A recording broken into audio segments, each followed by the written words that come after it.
Round 2 podcast, sharing stories of entrepreneurship, major pivots, and life-changing moments. This week, I was joined by Melissa Jaalaid.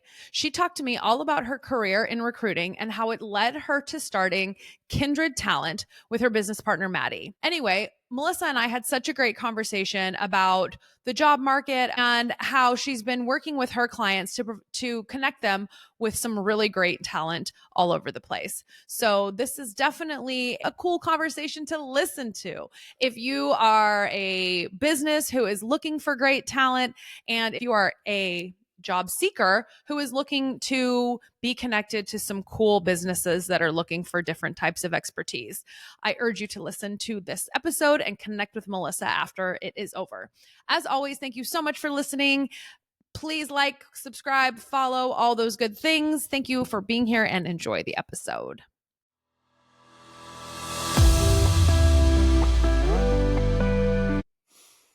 What is up, everybody? Welcome back to the Round 2 podcast. I am your host, Nikki Corbett, and I am excited for my guest today to talk all things recruiting.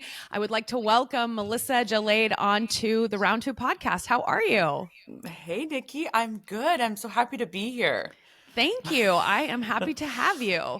I always say how happy and excited I am that we are in this age of technology, because we are able to record with people who are literally everywhere in the world in any time zone. So it makes it very fun from a networking perspective, but also to be able to share people's cool stories. Yeah. So you have a company called Kindred. Why don't you tell me all about it? Yeah, so this is a kind of a cool time. I'm excited to share because Kindred Talent started pretty much. I'll say quickly, I started my podcast, Raw Talk, after a couple like crazy layoffs. I was in that tech world where I was definitely, I had some moments of where I would work on startups and then funding would go. So on and off. And then I started traveling, opening up companies there. And then I was in Barbados when I got laid off again. And I remember walking down this the little grass path to the beach, sitting on with a rum punch in the middle of nowhere. And I was like, I need connection. So I took my phone, I sat down by a stranger, and then that's where Raw Talk started. So that's so cool. Yeah, that is exactly how it started. He probably was like, who is this girl? But it started from there, and then I just started to love the connection. I've always been a recruiter. I've always wanted to help people. Definitely has been in my blood. And then I just started wanting to reach out for a business partner. So I went on Facebook and I found Maddie. Okay. Who's in Sacramento, where you are. That's so crazy. Not to overshare your location. Oh, yeah. Your location. It's okay. So her and I met, and we ended up bringing Raw Talk into Kindred. And then we started interviewing like entrepreneurs and startups. And, I was always doing consulting. But then Maddie and I just kind of built something on that. And we started building Kindred Talent because we both came from a world so different. And we built Kindred Talent just so much more of just like a little recruitment agency. It's actually like a boutique space where we help candidates grow and we help clients help scale. So it's super cool and it's new and exciting. But yeah, I'm excited. That's so neat. So tell me what kind of clients that are working with you to find talent. Yeah, so I definitely come from the tech world. Maddie comes from the marketing world. But our niche really is almost at that scaling point where we kind of come in because of my background in the last couple of years, building from, that smaller to higher.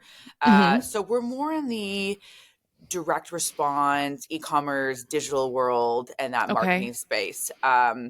It's just, that's kind of where we've landed. I don't know why, but that's where we landed. And it's a crazy, crazy world. Okay.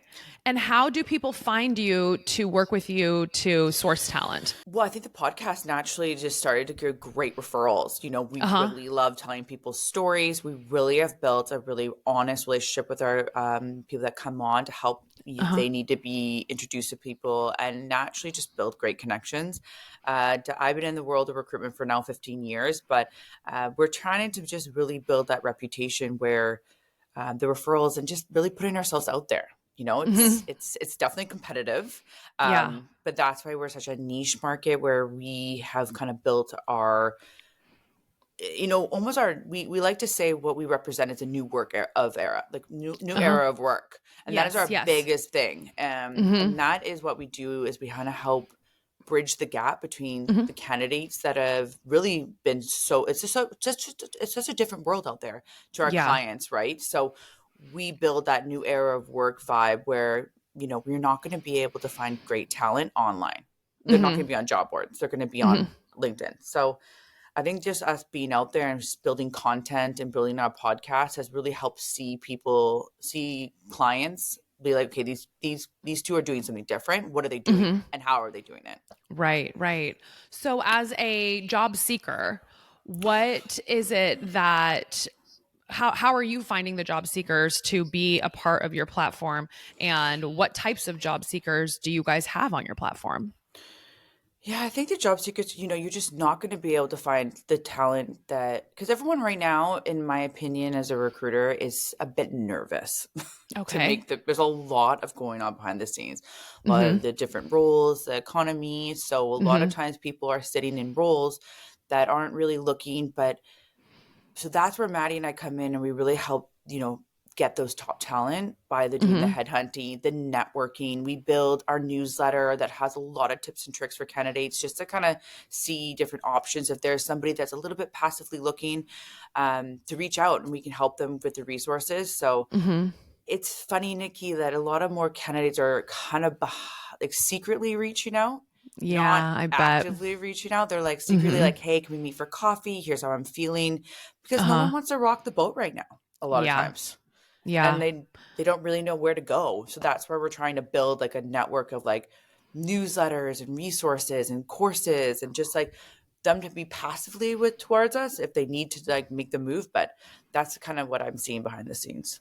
No, I mean, I definitely can understand that. I mean, I think that the job market has been a, front of mind conversation for a lot of people, especially over the last few years, given that we've seen so many layoffs, especially in the tech world. And then, there's the whole issue in and of itself with just applying for jobs. I mean, I've seen some people who have, been laid off that are like in my LinkedIn network. And then when they do land another role, they have been putting out all of these different statistics on what happened during their process, how many jobs they applied for, how many jobs nobody even got back to them, how many interviews they had to just finally be told, no, sorry, we went a different direction.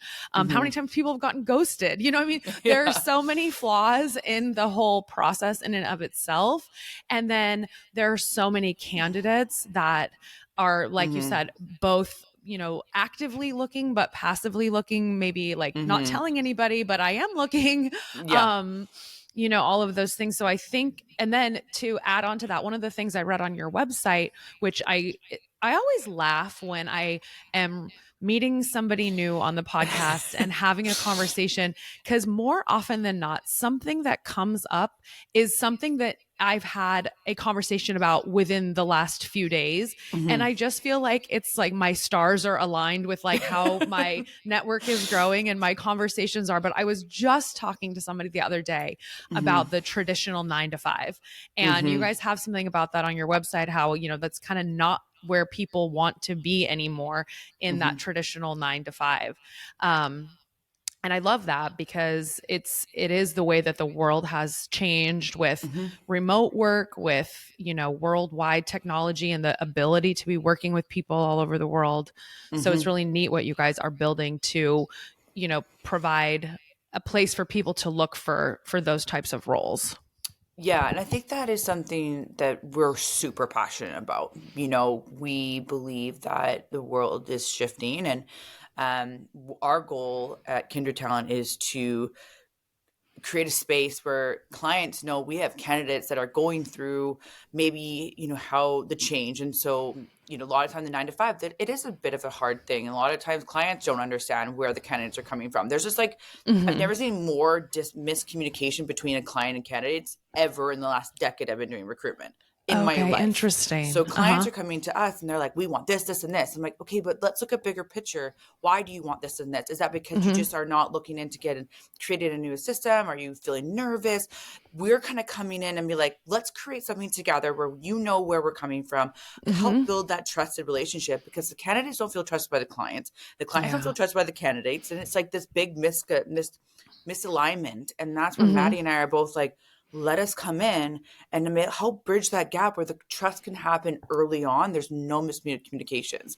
I think Mm-hmm. that's the biggest thing that we really want to do, because as someone who's been laid off a million times, not a million times, Mm-hmm. sorry, I'm not sure. I'm actually not the worst employee. I don't want to say a million times, but did suffer through that tech thing, Sure. but Yeah. also been a recruiter. So I'm like, Mm-hmm. I'm sorry. I saw it on both sides for so long. And Maddie, she comes from a background of, she's been trying to find her way. She was a marketing girl, and then she tried operations, but there's just always been this big misalignment on communication. And I think that's where Mm-hmm. Maddie and I are really building that movement where, like, when clients work with us, they know we're not just going to be like, here's how we work, here's what we do. That we're going to work together and be like, let's just paint this picture out. And then we have a Uh-huh. candidate pool that we're helping kind of lead the candidates in understanding where the clients are miscommunicating. So there's no harsh miscommunications. It's just Mm-hmm. the biggest misalignment. No, I think that's really smart because communication, I think, is the core of any type of relationship, right? Whether it's a Yeah. friendship, a romantic relationship, your relationship with your boss or with your company, it's like you have to be able to communicate with one another. Now, when you guys are having these conversations with your clients who are looking to fill roles on their teams and within their businesses, are you finding them hesitant to be more open to the fact that, like, hey, I might hire somebody who works in a different country, therefore it's a different time zone that I'm going to have to be dealing with, or like Yeah. it's somebody it's going to be more about what they're achieving versus when they're achieving it? Mm-hmm. Are those struggles that you guys are facing? Of course. And there's always solutions to that. It's, Mm-hmm. that's just kind of diving in and kind of dissecting where this really insecurity is coming from. A lot of times as a Mm-hmm. client's like, I don't like this. I don't like this. We change the system. So we work on a really close system where we get a profile, and then we do a lot of videos, and it's a little bit longer process, especially because there's if let's say I'm in UK, you're in Sacramento, our time zones are going to be different. So Yeah. there's a little bit, maybe extra steps, but I think that's the reason I think clients need to, because there's going to be so much more remote work around the Mm-hmm. world. And I Mm-hmm. think something working with that kind of middle person where, because when a candidate shows up, they're going to put their best foot forward. They're going to Of course. sell Yeah. you. They're But going to sell you. Yeah.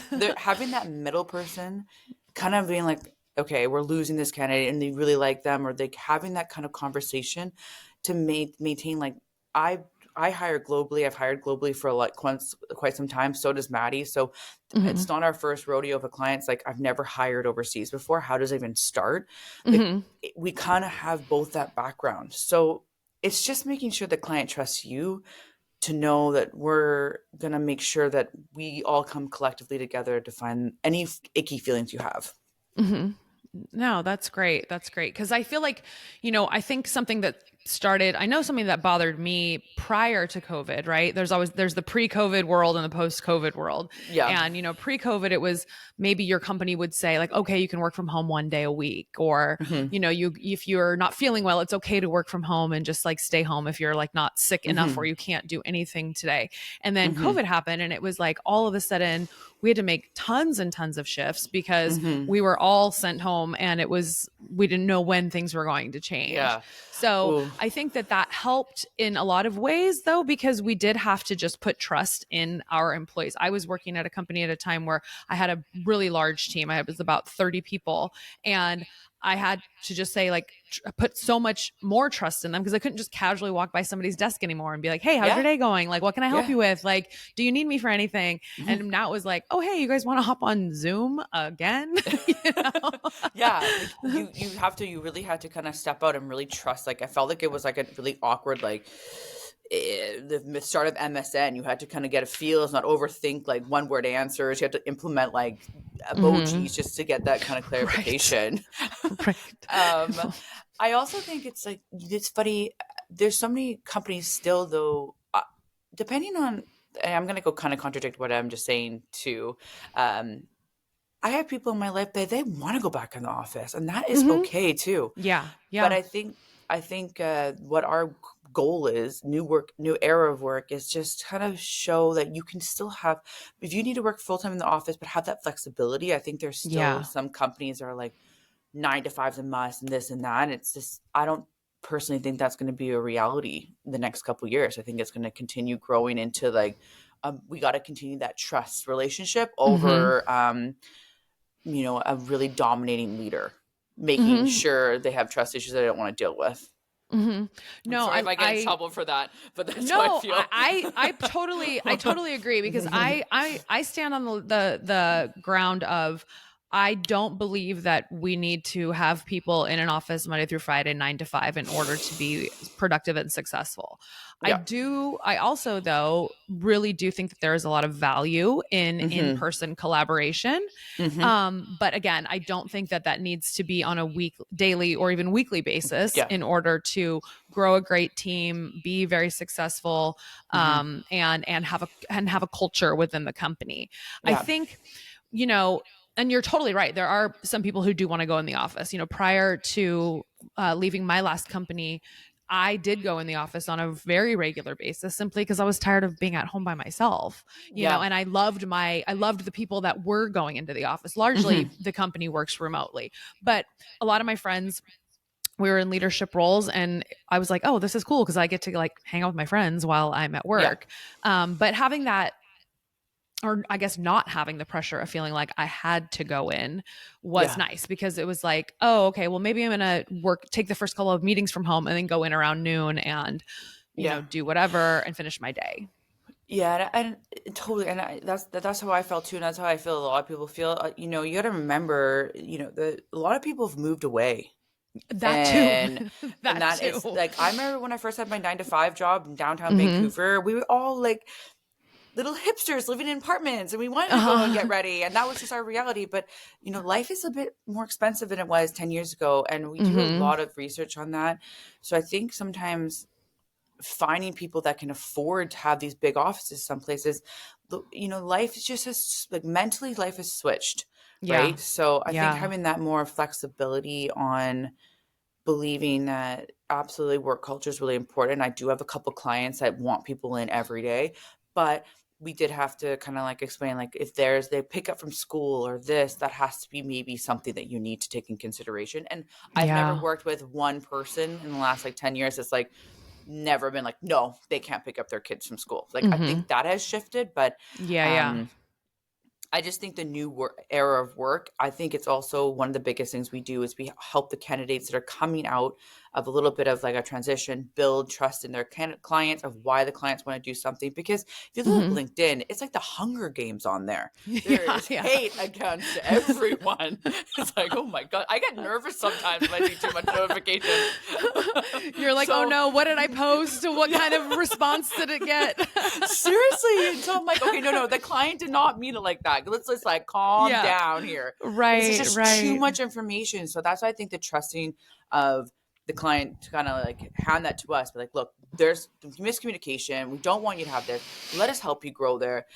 Because it's just like too much information everywhere, and TikTok and politics, and don't even want to talk about politics, but there's just having that middle person, that new era work, which we love saying, because we're not only helping our clients get adapted to people kind of coming out, we're also getting client candidates kind of coming back on the client side of being like, hey, but they also need this and this, and that doesn't define who you are.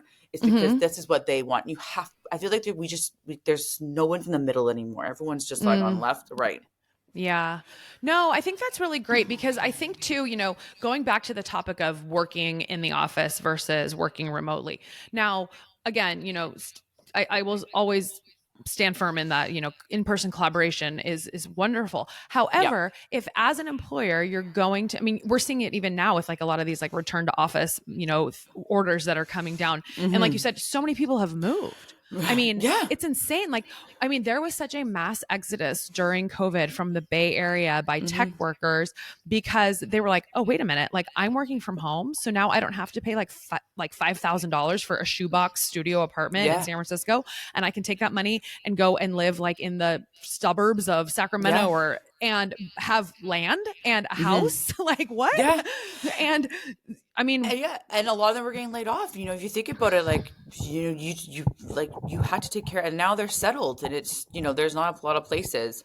Well, I think too, for an employer at this point, right? You could say, I really want someone I want, we have an in-office, requirement.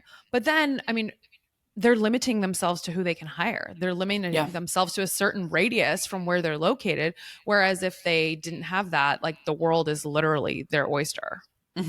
Totally. And again, I think it takes a lot of. I have two clients that love it, and I think it depends on also too these startups. They don't have. I can't speak on the clients I work with, but they're two really big names, and so people want to have. They have more. People are more like, oh, I need that on my resume, like, or this really big Mm-hmm. company. The scale ups I work on a lot, and the people don't have that.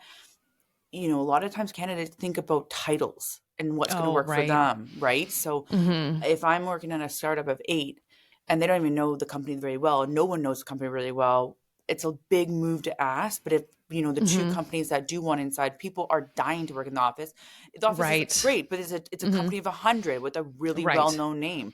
So I don't want to. I always try to advise, and I never try to advise and say I know better than my clients because I'm not Sure. that person. I never Mm-hmm. ever. I'm there to help solve the problem, help support you. But my Uh-huh. always advice to the startups is like, you don't have that big name yet to bring everyone in the Right. office. Mm-hmm. Mm-hmm. If that is something you want, we can try, but it's Yeah, like, yeah, yeah, yeah, yeah. No, I mean that total. I mean, it's funny without even knowing what names of businesses you're talking about. Like, I can see, someone being like, "What, to work for that company?" Like, I'll go. I'll get on a plane. I'll move. I'll yeah. be there. And if it's like the same role at a startup that hasn't, Mhm. gained their brand recognition yet, it Yeah. might be like, "You want me to move? Really?" Yeah. I mean, I totally understand that. Yeah. You mentioned something about titles. I'd love to have a little side conversation about titles, because I feel like that is it's one of those things where, so some of my friends and I laugh, right? Because we say that like everybody on dating apps is a CEO. Oh my God, yeah. I put HR guru when I went on my first dating app, and I'm like, I still like wake up and cringe at night because I did that. Like, who did I think I was? But Yeah, like no, it is funny because I am now no longer available on dating apps. It's just such a not a place I want to enjoy. yeah. But I did laugh though, because I would match with somebody and I'm like, "Ooh, CEO." And then we talk and I'm like, "You literally just import like trinkets from China. Like, I don't Yeah. know how you're like calling yourself a CEO when it's you." Like, it's just you, you know? I've never understood the title. There's a lot of my clients, like especially a lot of my clients, one guy, how do I say this? Titles are so bizarre to me. I think when it Mm-hmm. gets to a certain point, like director and leader, but like, I don't care if it's a similar title, if it changes, if you want to have a journey and client and I are like, this is why she wants this is why this candidate wants this. I Mm-hmm. don't think I've ever had a big pushback unless it's like, you can't really call like a legal guru. You can if you want, but people are like, what the Uh-huh. hell is that? You're a Right, lawyer. right. Yeah, yeah, yeah. But when it comes to these like new titles, it's so Mm-hmm. different. Like some people want to be called, but titles to me tell a story, Mm-hmm. but I'm super easygoing if the candidate wants to like press on if they want to become like I don't know. Titles are just Mm-hmm. I think people don't really half the time people don't even know what jobs do anymore because there's so many new jobs. So Right, right. like No, I mean it's so true. I guess I was curious your thoughts on that topic, because you do see some people, and even I mean I've even been in that position before where I've thought like, okay, I want to leave this company at this title just because then I can put it out there. If somebody were to call for a reference, like they would say like, yeah, she was this at this company. yeah, And really, I mean, I think what people still think is that like titles boil down to pay. 100%, and that will never change. It's Hmm. it's it's ingrained in our heads. I don't. Okay, I shouldn't say it will never change. It could change, but absolutely, people want to make a lateral move, right? They want to go up. So it Hmm. always comes to like senior manager, director, as a VP, and that is totally fine. Hmm. Um, I'm always respectful of understanding the why. If they ever Yeah. pressure me and like, can we change this title? I like sit down. I'm never like, nope, that's not right. I make sure I get all their thoughts. They're kind of their more a mental thought? Like, are you feeling like you're not moving up? And we really kind of dive into it. And then if I think like, okay, I see where you're coming from, I will ask, then I will. I'm just so easygoing. I'm open to anyone because a lot of time when it comes to titles, you just nailed it. It's all about like, it's mental. Are they are they Yeah. feeling stagnant, right? But just Mm-hmm. because you move companies and you have the same title, I still think that's a lateral move. You're gaining more responsibility. But Mm-hmm. so I guess it just changes. I don't know. I think I'm just like ruined because everyone hates me when I say I'm a recruiter. Oh, uh-huh. So my title, like my business coach is like, do not call it a recruitment consultant, call it Yeah. boutique agency. I'm like, okay. Okay. So, Oh but gosh, yeah. yeah, other titles, it's just like I want to support my candidates and my clients where they want to go, but Mm-hmm. you're always going to find the people that put on titles that are like CEO or Yeah. like or a COO. I'm like, wait, now, you're a receptionist, so I don't really understand. But I know. And that's what makes it so tough when you're kind of like trying to figure out what people were doing. I think one of the things too that it does when people are looking at like a move and a title change and if it's like lateral versus not, I think sometimes too, people look at it from the perspective of, well, if I got hired in, 2018 at this title and I did all of this work and gained all of these experiences at that title, and now it's 2024 and I'm going to something new, I don't want the same title because if I've been doing that for 6 years, like why shouldn't it be like one level ahead? yeah, well, I think again, it's back to the communication. Mm-hmm. You have every right to talk to your if you're moving on and you have a good relationship. I always press if I'm headhunting someone and they're like, yeah, I haven't changed my title, but I did this, and this. I'm like, your person, your manager will be totally open to either explaining a reference or have that growth and say like your main things. Mm-hmm. Personally, me, I've been doing it for so long. Sometimes I diss the title because I only know how to headhunt secretly a little hunter that just pulls out like keywords in their resume. So Yeah. I Yeah. always say things because titles, as we're just talking about right now, sometimes I'm like, are you that? So Yeah. I think Yeah. it's like if your manager is like really funny about it, I would just like dominate exactly what you do in your LinkedIn because LinkedIn's beautiful that way for the headhunters. It will Mm-hmm. pull out those keywords. Oh, And okay. then That's a good lot to of them know. won't look at the titles. Well, it's funny too, because I have some friends who are very focused on their title advancement. And then I have Yeah. other friends who are literally like, you can call me like the frog hopper or just pay me. You know what I mean? They're like, I don't care what my title is. I just want to keep my money going up. My title doesn't need to go up, but my money Yeah. does. And that is, I mean, that just shows again, like what Maddie and I do for our clients too, Mm-hmm. that and we help with a thing. I think the mental divide between everyone going through stuff, I will say this again, it's like the Hunger Games on LinkedIn and everyone Mm-hmm. is fighting for attention. And so it's dividing that gap like, okay, this is what they need. And also helping them clients understand how important it is to like, if you do that, change the title for somebody, or even get to that point where if you are working with somebody on your team that is a long-term person, ask them when you give them a Yeah. raise, do you want a Yeah. title change? How are you feeling? Do you want it? Uh-huh. Is that gonna bring your morale? I think that's like the simplest questions we're forgetting to ask. Yeah. That's such a great piece of advice for anybody who is a manager or who is, in recruitment to really heed because love languages are one of those things, right? That you kind of 100%. talk about with your personal relationships. However, they come to play in the workplace all the time. And, Mm-hmm. it's really interesting to me, like the team that I was running, one of the girls, she was wonderful. I mean, Mm-hmm. I hired her when she was really young. She was so sharp. She was so hardworking. She was so Mm-hmm. kind. And she very easily was somebody that we promoted because she was Yeah. doing a wonderful job. One of the things that was so funny one day, her direct manager came and talked to me and was like, listen to what she told me. And I just thought it was so pure, but it also spoke to her love language. She was Yeah. like, getting this raise is really great. She's like, but I would really benefit from like being told on a more regular basis that you think I'm doing a good job. And I Yes. was like, oh my gosh, like for her to be vulnerable enough to even say that, but Mm-hmm. then also to put it in such a context where like I had other people on the team that were just like, what can I do to make more money? What can I do to make more money? Yeah. And she's like, Yeah. this raise is wonderful, but like I want to be told that I'm doing a good job. And I'm like, Yeah. Wow. Okay. We have completely forgotten. It's just like we've got those little check-ins. Like one of my biggest idols is Layla Hormozi. Hmm. I just absolutely love her. What she's doing for like anytime I'm like trying to do something or build stuff, she's just absolutely amazing. I will and she speaks about the culture, that little 15-minute check-ins or like the one-on-ones Hmm. and asking those like, how are you? How can I do to help? Yeah. And like really building that, because a lot of times people just forget. Like I had a really great manager who, when after I was laid off a couple times and I just got hired by her, and I would have a really hard time reading messages on Slack. And so Hmm. she started to figure that out, and she asked me. And so if I was having we were having a busy day and there's stuff that's going on, she just put a turtle by her words if she was Uh-huh. being super fast, and that would instantly help me keep my morale up, not Uh-huh. overthink, not ruin my day, because Uh-huh. of that simple question. Okay, that's how you feel. That's fine. I know you're good at your job. I don't want this to waste any time. How can we do this to support you? The little Hmm. turtle saved me, and I worked there for 3 years. Wow. That's really cool. So it's Yeah. just asking, right? Hmm. Yeah, it is just asking.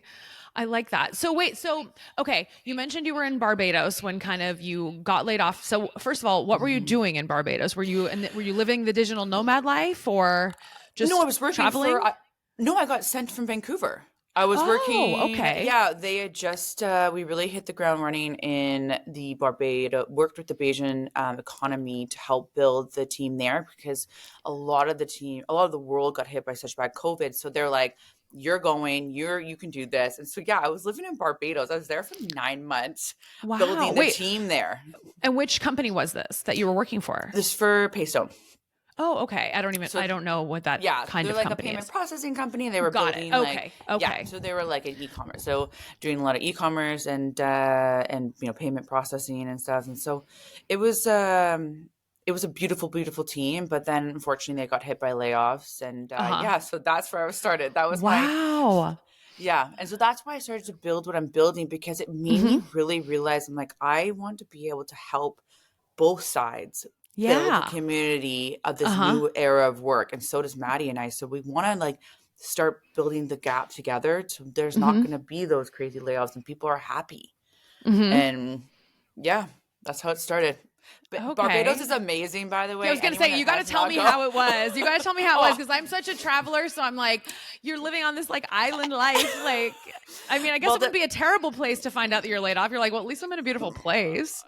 honestly, it depends on what you like to do. So like I'm Okay. definitely like a little hippie at heart. So Uh my huh. favorite thing was like the bus was like a rave bus, and the music was loud, and like everyone was so nice. I would like buy fresh veggies. So like it fit me because Mm-hmm. I don't like wearing shoes and I like to kind Uh of just like be with huh. the people.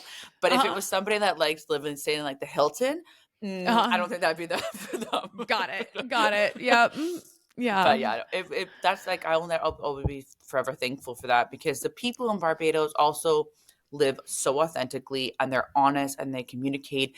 And I really lived off remembering that true self of why I do what I do Mm. and why I help clients, why I help Hmm. candidates, because Hmm. I was put on this planet to help people and Uh huh. keep the communication going. I truly believe that. So that's where Maddie and I are building together. She's just one of I can't speak highly enough about my business partner. Uh She huh. is like the yin to my yang. I'm the kind of the loud That's one. so She's kind of the cool. one that tones me down. Uh huh. Not in a negative way, but No, that's so cool. I mean, I think yeah. it's great because it's you don't want to have like a carbon copy of yourself when you're building something. You want to have Mhm. somebody whose like strengths are your weaknesses and vice versa so you can tackle more and Yeah. have different viewpoints and different perspectives on how you're going to make something great. Yeah, and that's I think what our clients really like too. We're not this like corporate like this. Mhm. Maddie and I both come in with different sides of the brains that really help get that client where they need to be and help bring the candidates in, because yeah, together our superpower really helps. We just want to bridge that gap. That is our So how main did you goal. two end up connecting to build this business? I wrote on a Facebook page. I was really Oh, lonely. yeah. Okay. I had just I left. I I love had I love the honesty. I was. I just got laid off, got Barbados. I left my long term partner. I was very lonely. I Uh-huh. was building like this like little like on my phone podcast, and I Uh-huh. was like, I'm lonely, and so I put on Vancouver Girls Ass. Hi, Okay. everyone. My name's Melissa. I'm looking for a business partner, and this is what I do. Said Mm-hmm. exactly who I was. Maddie was in my inbox. She's like, "Hey, I'm looking for something too. We met for breakfast, and we've been together ever since." Oh my gosh. So was she living in Vancouver at the time? That's why she was part of that group? Yeah, she didn't really have like she had a connection because her husband now played like I guess Uh-huh. lived here before, but she's always wanted to be an entrepreneur. And we say this is like fate because I am kind of the one that she's a little bit more like reserved, and I just came into her life and I was like, let's do it. That's So so yeah, wonderful. yeah, it just shows if you put yourself out there and you really start believing in what you're doing, Mm-hmm. things just work together, and it's not Mm-hmm. easy. I would never say this has been an easy road, Yeah. but we're a year down and we're just not slowing down because our vision just keeps getting stronger and stronger, and that is what we want to do.